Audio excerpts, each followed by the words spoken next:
உலகெங்கும் உள்ள hope TV Tamil நேயர்களுக்கு இயேசு கிறிஸ்துவின் நாமத்தினாலே வாழ்த்துக்களையும் வணக்கங்களையும் தெரிவித்துக் கொள்கிறோம். மற்றும் ஒரு இனிய நன்னாளிலே இந்த தெய்வ செய்தியின் மூலமாய் உங்கள் அனைவரையும் சந்திப்பதிலே மிகுந்த மகிழ்ச்சி அடைகிறோம்.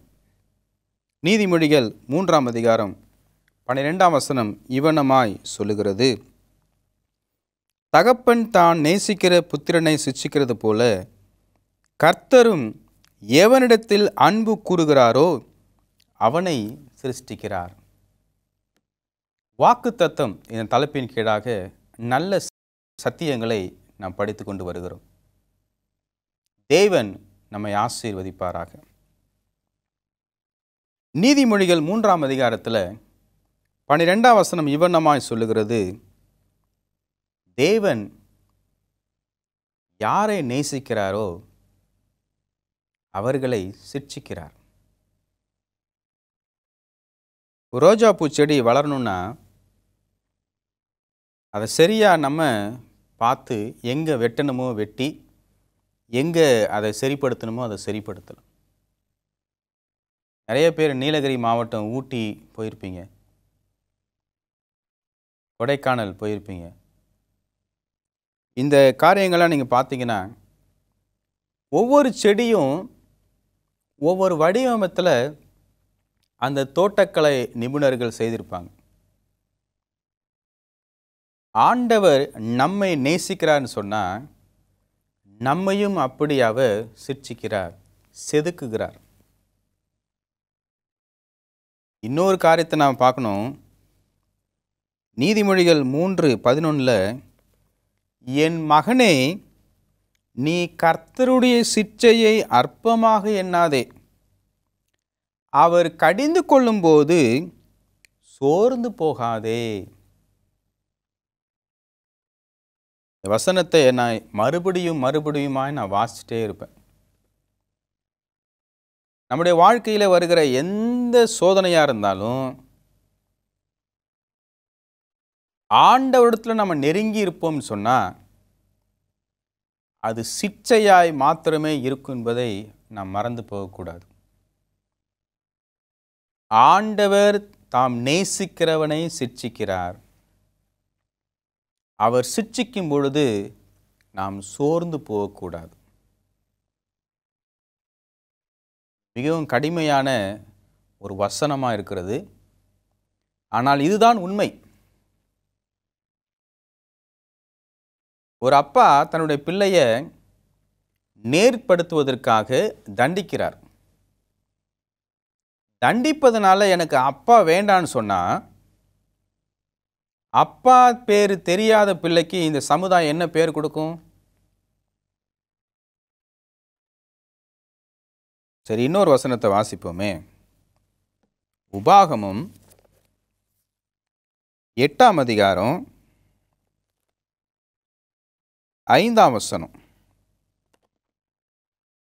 ஒருவன் தன் புத்திரனை சிட்சிக்கிறது போல உன் தேவனாய கர்த்தர் உன்னை சிட்சிக்கிறார் என்று நீ உன் இருதயத்தில் அறிந்து கொள்வாயாக.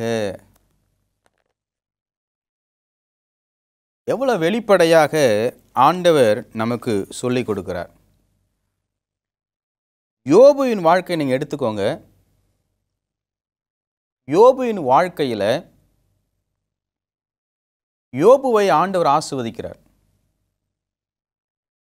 எல்லா உலகங்களுக்கும் சென்று வந்த சாத்தான் ஆண்டவரிடத்தில் போய் நின்று யோபுவை குறித்து ஒரு வாக்குவாதத்துக்குள்ளே கடந்து போகிறாரு. ஆண்டவர் சொல்லுகிறார், யோபுவை நீ என்ன வேணா செய், அவனுடைய ஜீவனை நீ தொடக்கூடாது.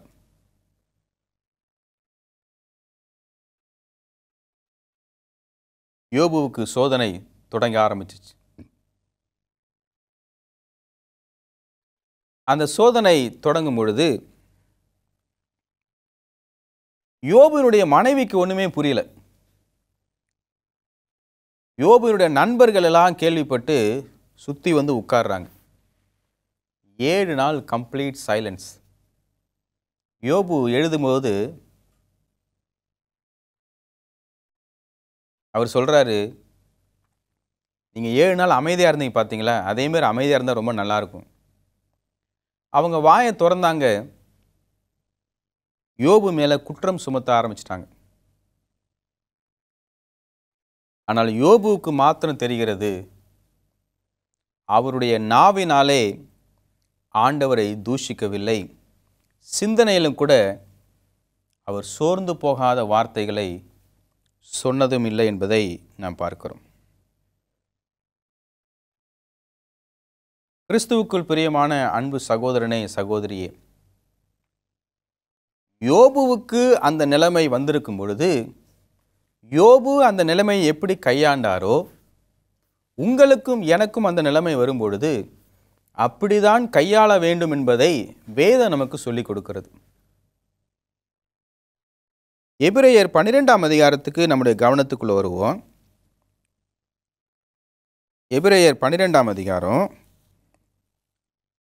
5ஆம் வசனம் வாசிக்கிறேன். அன்றியும் என் மகனே, கர்த்தருடைய சிற்றையை அற்பமாக எண்ணாதே.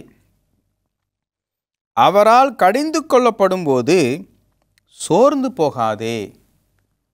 எதுக்கு இந்த வசனங்கள்லாம் பைபிள் இருக்குதுன்னு சொல்லி எனக்கு யோசனைகள் வந்து கொண்டே இருக்கிறது.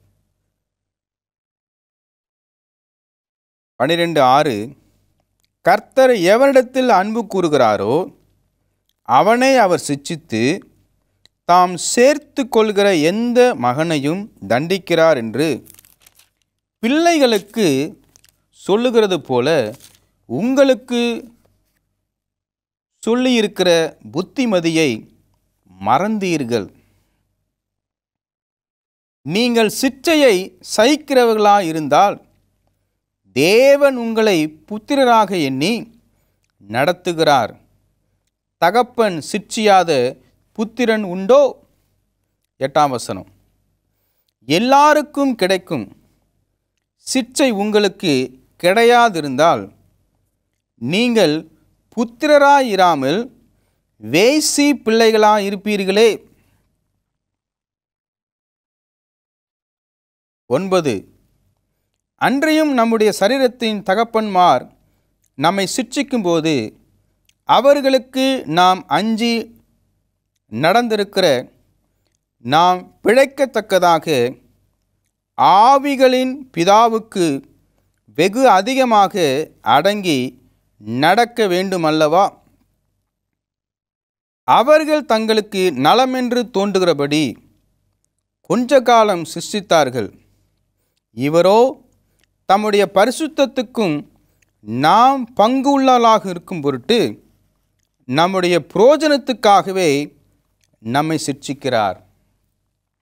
எந்த சிட்சையும் 11 தற்காலத்தில் சந்தோஷமாய் காணாமல் துக்கமாய் காணும். ஆகிலும் பிற்காலத்தில் அதில் பழகினவர்களுக்கு அது நீதியான சமாதான பலனை தரும். ஆகையால் நெகிழ்ந்த கைகளையும் தளர்ந்த முழங்கால்களையும் நீங்கள் திரும்ப நிமிர்த்தி முடமாயிருக்கிற பிசுகி போகாமல் சொஸ்தமாகும்படிக்கு உங்கள் பாதங்களுக்கு வழிகளை செவ்வைப்படுத்துங்கள் என்று சொல்லப்படுகிறது.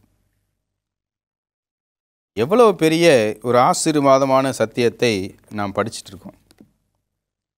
ஆண்டவர்தான் தாம் நேசிக்கிற பிள்ளைகளை சிட்சிக்கிறார் என்று சொல்லப்படுகிறது.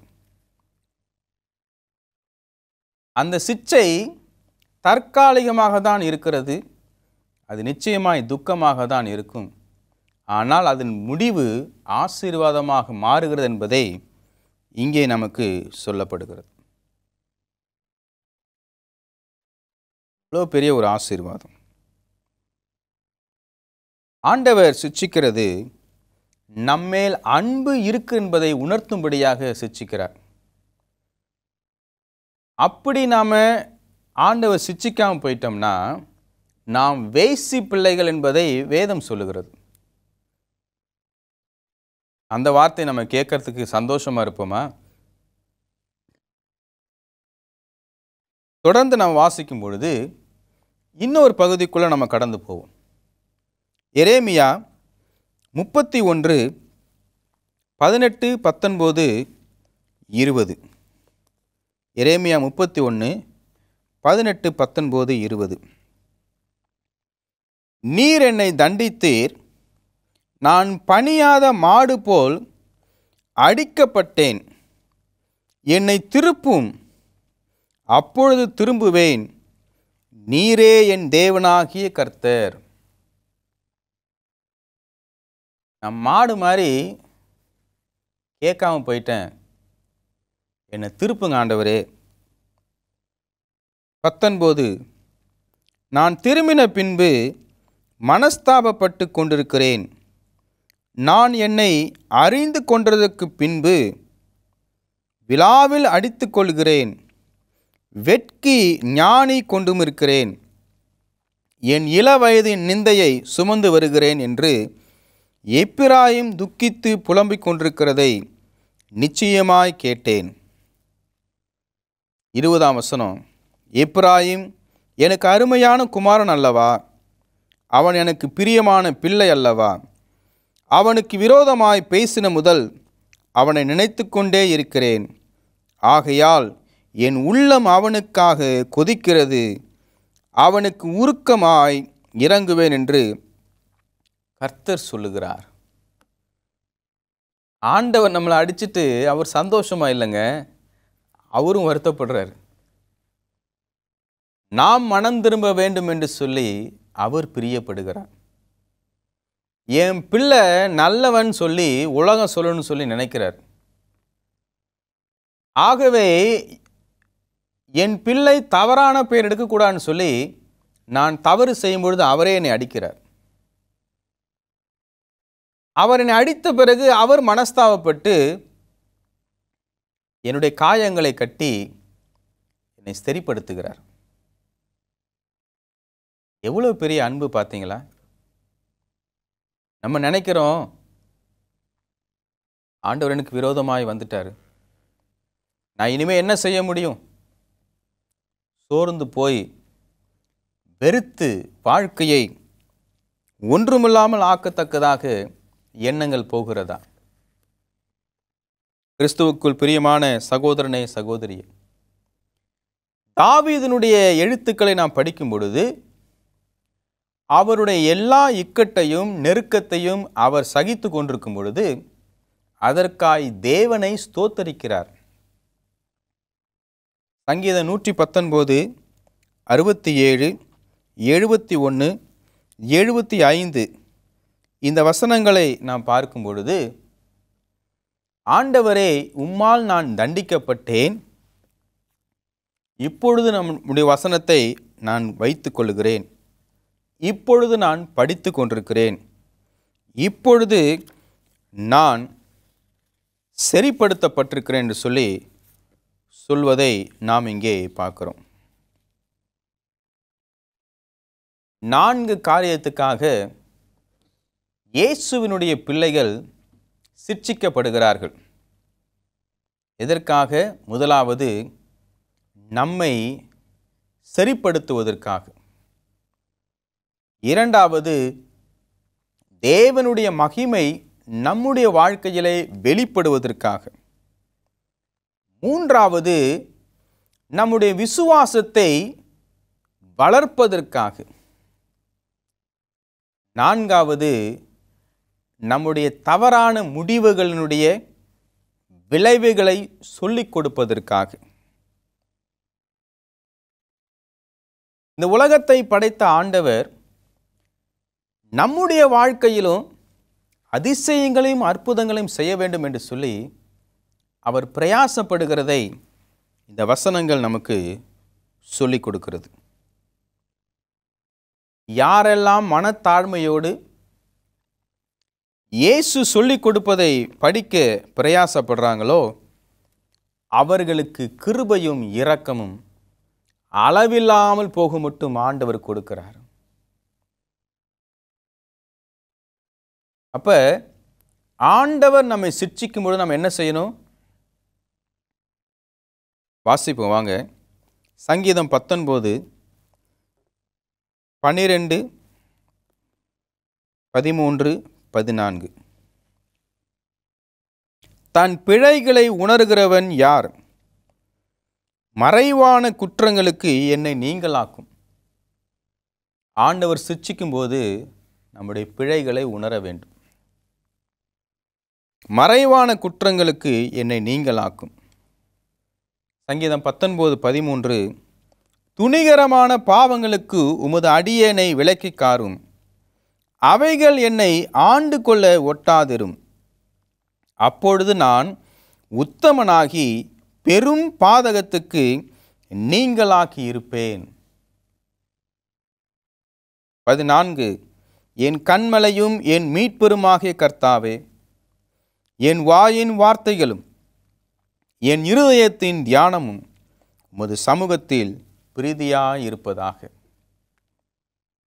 நம்மை நாம் உய்த்து ஆராய்ந்து ஆண்டவருக்குள் வர வேண்டும் என்று சொல்லி நமக்கு இங்கே வசனம் சொல்லிக் கொடுக்கிறது. சங்கீதம் 26:2 வாசிக்கிறேன். கர்த்தாவே, என்னை பரீட்சித்து என்னை சோதித்து பாரும். என் உள்ளந்திரியங்களையும் என் இருதயத்தையும் புடமிட்டு பாரும். ஆண்டவர் நமக்கு இந்த ஒரு நிலைமையை நமக்கு கொடுத்திருக்கிறார்.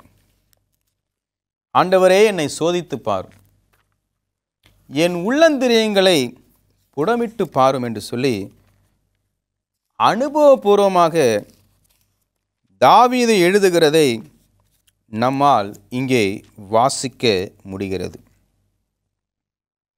சங்கீதம் 139:23-24.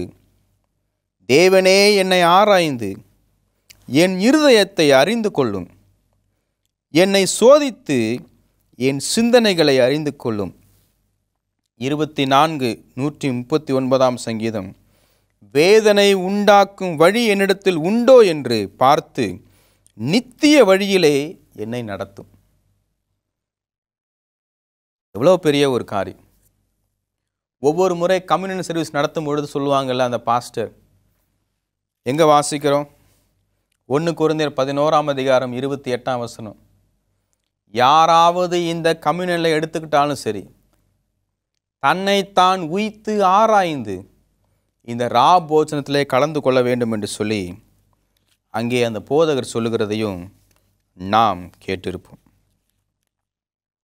ஆண்டவரே, நான் என்னத்தை செலுத்த முடியும் என்று சொல்லி சங்கீதக்காரன் கேட்கிறார். பாவம் செய்த பிறகு அவருடைய மனது மிகவும் மிகவும் நொறுங்கிருச்சு. 51 சங்கீதத்தை நாம் பார்க்கணும் பொழுது 51 சங்கீதத்தில் 17 வசனத்தை வாசிக்கிறேன். தேவனுக்கு ஏற்கும் பலிகள் நொறுங்குண்ட ஆவிதான். தேவனே, நொறுங்குண்டதும் நறுங்குண்டதுமான இருதயத்தை நீர் புறக்கணியீர். தாவீது பாவம் பண்ணிட்டார். அந்த குழந்தை சாவக்கூடாதுன்னு சொல்லி அதுக்காக ஜெபம் பண்ணார். ஆண்டவர் சொல்லிட்டார், அநியாயமாக இன்னொரு மனைவியை எடுத்துக்கிட்ட, அது இன்னொருத்தனுடைய மனைவி. அதுக்கப்புறம் அந்த கணவனை கொன்னுட்ட. அந்த மனைவியினிடத்தில் நீ சேர்ந்து உனக்குன்னு ஒரு குழந்தையை பெற்றுக்கிட்ட. இந்த குழந்தை சாவும். பாடத்தை படிச்சுக்கிட்டான் தாவீது. அந்த குழந்தை மரித்த பிறகு பாவத்தை அறிக்கை செய்து மனம் திரும்பி ஆண்டவரே என்னை ஆசீர்வதின்னு சொல்லும் பொழுது ஆண்டவர் 2வது குழந்தை கொடுக்கிறார், சாலமோன். சாலமோனை ஆசீர்வதித்து தேவனுடைய ஆலயத்தை கட்டும்படியான ஞானத்தையும் கொடுத்தார் என்பதை நாம் பார்க்கிறோம். இன்னைக்கு நீதிமொழிகள் புத்தகத்தை எழுதின சாலமோனை குறித்து நாம் படித்து கொண்டிருக்கிறோம்.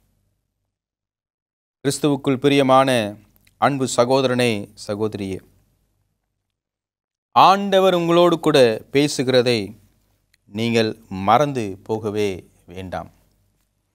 கர்த்தர் உங்களை சிட்சிக்கும் பொழுது கர்த்தருக்காக நீங்கள் செவி கொடுங்கள். 19 சங்கீதம் 7, 8-9 வசனங்களை வாசிக்கிறேன்.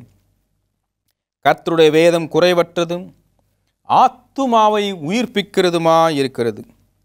கர்த்தருடைய சாட்சி பேதையை ஞானியாக்கிறதுமாயிருக்கிறது. கர்த்தருடைய நியாயங்கள் செம்மையும் இருதயத்தை சந்தோஷிப்பிக்கிறதுமாயிருக்கிறது. கர்த்தருடைய கற்பனை தூய்மையும் கண்களுக்கு தெளிவிக்கிறதுமாயிருக்கிறது. கர்த்தருக்கு பயப்படுகிற பயம் சுத்தமும் என்றைக்கும் நிலைத்திருக்கிறதுமாயிருக்கிறது. கர்த்தருடைய நியாயங்கள் உண்மையும் அவைகள் அனைத்தும் நீதியுமாய் இருக்கிறது. கிறிஸ்துவுக்குள் பிரியமான அன்பு சகோதரனே, சகோதரி, உபாகமத்தில் நம்ம வாசித்தோம், ஞாபகம் இருக்குதுங்களா? உபாகமம் 8ஆம் அதிகாரம் 5ஆம் வசனத்தில், ஒருவன் தன் புத்திரனை சிட்சிக்கிறது போல உன் தேவனாய கர்த்தர் உன்னை சிட்சிக்கிறார் என்று நீ உன் இருதயத்தில் அறிந்து கொள்வாயாக. ஆண்டவர் நம்மை தண்டிக்கிறார்னு சொன்னால் நம்ம சந்தோஷப்படணும். நாம் வேசி பிள்ளைகள் அல்ல, தேவனாகிய சிருஷ்டிகருடைய பிள்ளைகள். ஆண்டவர் நம்மை சிட்சிக்கும் பொழுது நம்மை சரிப்படுத்துகிறார், நம்மேல் அன்பா இருக்கிறார் என்பதை நாம் உணர்ந்து கொள்ள வேண்டும். தேவ சமூகத்தில், ஆண்டவரே என்னை ஆசீர்வதியும், ஆண்டவரே எனக்கு சொல்லித்தாரும் என்று சொல்லி அவரிடத்தில் உட்காரும் பொழுது அவர் எல்லாவற்றையும் அவர் பார்த்து கொள்கிறார். யோபு 36ஆம் அதிகாரம் 15ஆம் வசனத்திலிருந்து வாசிக்கிறேன். சிறுமைப்பட்டவர்களை அவர் சிறுமைக்கு நீங்களாக்கி அவர்கள் ஒடுக்கப்பட்டிருக்கையில் அவர்கள் செவியை திறக்கிறார். அப்படியே அவர் உண்மையும் நெருக்கத்தில் நின்று விலக்கி ஒடுக்கமில்லாத விசாலத்திலே வைப்பார். உம்முடைய போஜன பந்தி கொழுமையுமான பதார்த்தங்களால் நிறைந்திருக்கிறது. ஆகாதவன் மேல் வரும் நியாய தீர்ப்பு நிறைவேற பார்ப்பீர்.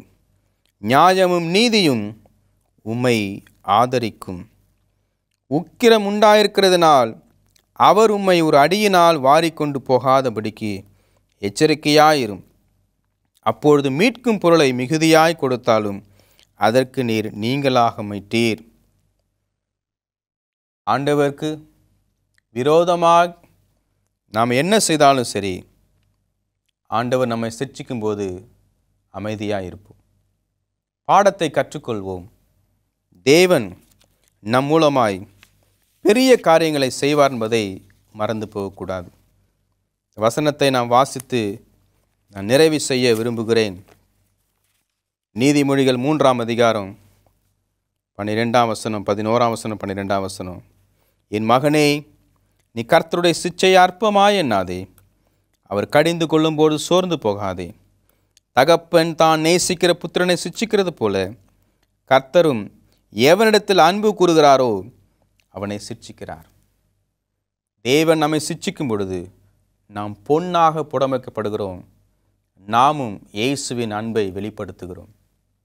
கர்த்தர் உங்களுக்கு இந்த பாடத்தை நிறைவாய் போதிப்பாராக. ஜெபம் பண்ணுவோமா? நேசிக்கிற ஆண்டவரே, நாங்கள் அவ்வப்போது சிட்சிக்கப்படும் பொழுது நாங்கள் சோர்ந்து போகாதபடிக்கு ஆவியானவர் எங்களோடு கூட இடைப்பட்டு எண்ணிக்கடங்காத பெருமிச்சுகளோடு எங்களுக்காக ஜெபிக்க வேண்டும் என்று சொல்லி நாங்கள் கேட்டுக்கொள்கிறோம். எங்களை ஆசீர்வதியும், எங்களை வழிநடத்தும், எங்களை பாதுகாத்து கொள்ளும். இந்த நிகழ்ச்சியை கேட்கிற ஒவ்வொரு பிள்ளைகளையும் ஆசீர்வதியும். இதற்காக உதவி செய்கிற ஒவ்வொரு உள்ளங்களையும் ஆசீர்வதியும். இயேசுவின் மூலம் ஜெபிக்கிறோம் நல்ல பிதாவே, ஆமேன். தேவன் உங்கள் அனைவரையும் ஆசீர்வதிப்பாராக. ஆமேன்.